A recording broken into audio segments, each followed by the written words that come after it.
Coming up on today's episode of Airborne Unlimited. Kobe Bryant and 8 others die in helicopter crash. Boeing 777X takes its first flight. And 3 people die in Guatemalan airshow tragedy.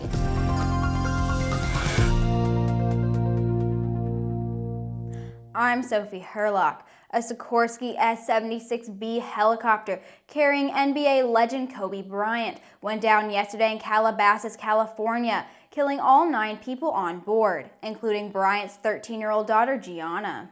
Bryant and his daughter were on their way to a youth basketball game when the helicopter crashed. Few details are available at this point, but it is known visibility was low due to foggy conditions, and according to air traffic control audio conversations, the helicopter was operating under special visual flight rules. Sources have confirmed the helicopter involved was owned by Island Express Holding Corp. And was powered by 2 Pratt Whitney Canada PT6B-36A or Pratt Whitney PT6B-36B turboshaft engines. An NTSB GO team has been dispatched. However, due to the crash site's remote location and terrain, investigators are struggling to find clues, and recovering the victims' bodies could take days. We'll be right back with Around the Patch.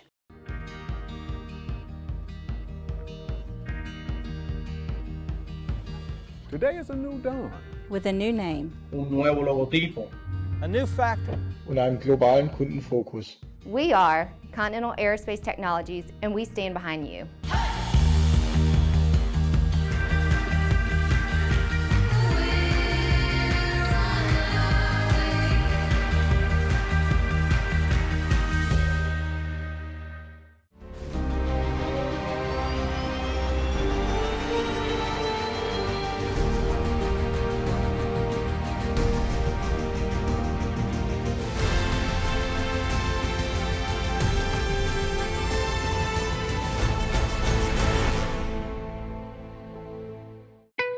There's a difference between charting a steady course and pushing for the ceiling.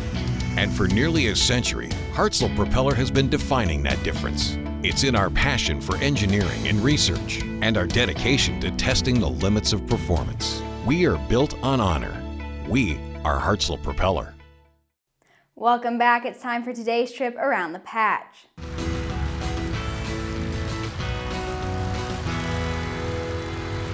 FreeFlight System's 1203C SBAS/GNSS sensor is now approved for installation with the Honeywell TRA-100B Mode S transponder for Boeing 717 aircraft. This STC provides a single solution for Boeing 717 aircraft to meet equipage standards for the upcoming June 7th ADS-B mandate in the European Union. FAA validation is currently underway to support mandate compliance in the United States.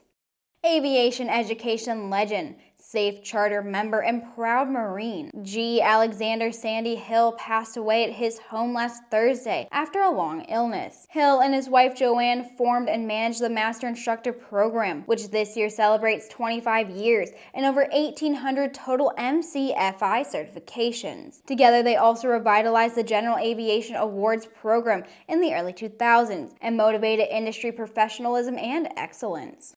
Helicopter Foundation International, HAI's charitable arm, has changed its name to the HAI Foundation to more closely show their role in supporting HAI's mission. HAI President and CEO Jim Viola said for many years not everyone realized HFI is directly connected to HAI, its parent company. This name change ties the 2 organizations more closely together, but the foundation's mission and goals have not changed. On Saturday, Airshow pilot Mark Nowosielski of the Twin Tigers aerobatic team, along with Nathan Sorensen, the son of Mark Sorensen of the Twin Tigers, died in an aircraft accident in Georgia. The accident took place in a recently purchased Mustang II experimental aircraft, which had just taken off from a private grass strip and crashed into a field a quarter mile from the airport. Nowosielski was a Boeing 737 pilot for Southwest Airlines, and just last year had won the Bill Barber Award for showmanship. We'll be right back with the rest of the news. Sandia introduces the new SAI 340 Quattro TSO'd airspeed, attitude, altitude, and slip.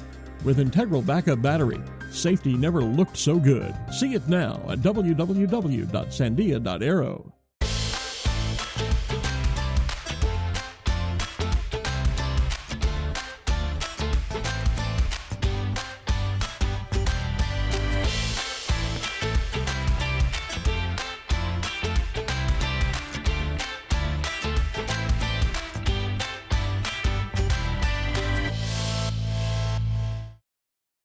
The new Boeing 777X jetliner took to the skies Saturday, starting a rigorous flight test. The aircraft took off in front of thousands at Paine Field in Everett, Washington, for a 3-hour and 51-minute flight over Washington State, before landing at Seattle's Boeing Field. Captain Chaney and Boeing Chief Pilot Craig Bombin worked through a detailed test plan to exercise the airline's systems and structures while the test team in Seattle monitored the data in real time. The first of 4 dedicated 777-9 flight test airplanes will now undergo checks before resuming testing in the coming days. The test fleet will endure a comprehensive series of testing conditions on the ground and in the air over the coming months to demonstrate the safety and reliability of the design. Boeing expects to deliver the first 777X in 2021. On Friday, a Redbull aerobatic aircraft was involved in a fatal accident, killing the pilot Stephen Andelin and 2 spectators on the ground. The accident happened during a practice session for an airshow at Iztapa airfield in Guatemala. Several videos show the aerobatic Zivko Edge 540T monoplane conducting aerobatic maneuvers as it terminates too low and collides with the ground. The aircraft ends up off-site in a nearby body of water in a fragmented condition. The General Directorate of Civil Aeronautics stated the accident happened around 5 p.m. local time. The 2 spectators who were struck and killed in the accident were well within an area that would have otherwise have been closed off in the U.S. The air show was canceled as a consequence of the accident. And that wraps up our show for today. Thanks for watching. Please subscribe and check us out on Facebook and on Twitter. For more aviation aerospace news any time of the day, head over to aero-news.net. I'll see you tomorrow.